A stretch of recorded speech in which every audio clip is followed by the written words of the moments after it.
Young tiger NTR దేవర సినిమాతో super hit కొట్టాడు. Pan India range లో భారీ వసూళ్లతో ఈ మూవీ ఇప్పటికీ దూసుకుపోతోంది. కాగా ఎన్టీఆర్ రాజమౌళి సెంటిమెంట్ ను బ్రేక్ చేసి దేవర సినిమాతో బ్లాక్ బస్టర్ కొట్టాడు. ఈ ఊపుతోనే నెక్స్ట్ సినిమాలపై కూడా గట్టిగా కాన్సంట్రేషన్ చేశాడు తారక్. ఇక ఎన్టీఆర్ కోసం దర్శకులు క్యూలో ఉన్నారు. అయితే ఆయన నెక్స్ట్ చేయవలసిన ప్రాజెక్టులో బాలీవుడ్ లో హృతిక్ రోషన్ తో వార్ సినిమాతో పాటుగా ప్రశాంత్ నీల్ డైరెక్షన్ లో పాన్ ఇండియా సినిమా చేయవలసి ఉంది.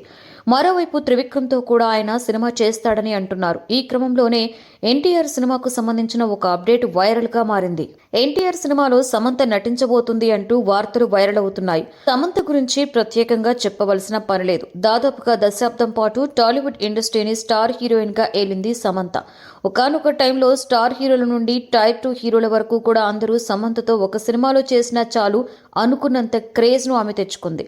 అసలు బ్లాక్ బస్టర్ సినిమాలలో సమంత వరుసగా ఛాన్సులు దక్కించుకుంది. చిన్న హీరోలతో నటించిన ఆమె ఇమేజ్ ఏమాత్రం కూడా తగ్గలేదు.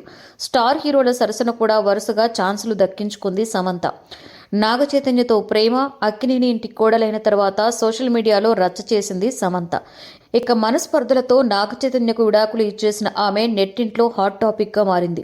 ఈ క్రమంలో సమంత విడాకుల తర్వాత కూడా వరుసగా సినిమాలు చేసింది. యశోద, శకుంతలం సినిమాలతో పాటుగా విజయ్ దేవరకొండ జోడీగా ఖుషి సినిమాలో కూడా నటించింది సమంత. ఆ తర్వాత ఏడాదిన్నరకు పైగా ఆమె రెస్ట్ లో ఉంది. సినిమాలకు గ్యాప్ తీసుకుని తన మయోసైటిస్ వ్యాధికి ట్రీట్మెంట్ తీసుకుంది. ఇక ఇప్పుడిప్పుడే మళ్లీ సినిమాలలో యాక్టివ్ అవుతుంది ఈ బ్యూటీ.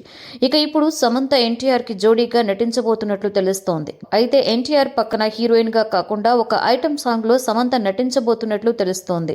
ఎన్టీఆర్ ప్రశాంత్ నీల్ కాంబినేషన్ లో ఓ సినిమా తెరకెక్కనున్న సంగతి తెలిసిందే. ఈ సినిమాలో సమంత ఐటమ్ సాంగ్ లో యాక్ట్ చేయబోతుందట. 2026లో ఈ సినిమా రిలీజ్ అయ్యే అవకాశాలు ఉన్నాయి. ఈ మధ్య పుష్ప సినిమాలో కూడా అదిరిపోయే ఐటమ్ సాంగ్ చేసింది సమంత. మరోవైపు ఎన్టీఆర్ సమంత జోడీ వెండితెరపై కనిపిస్తుందని తెలిసి ఫ్యాన్స్ దిల్ ఖుష్ అవుతున్నారు.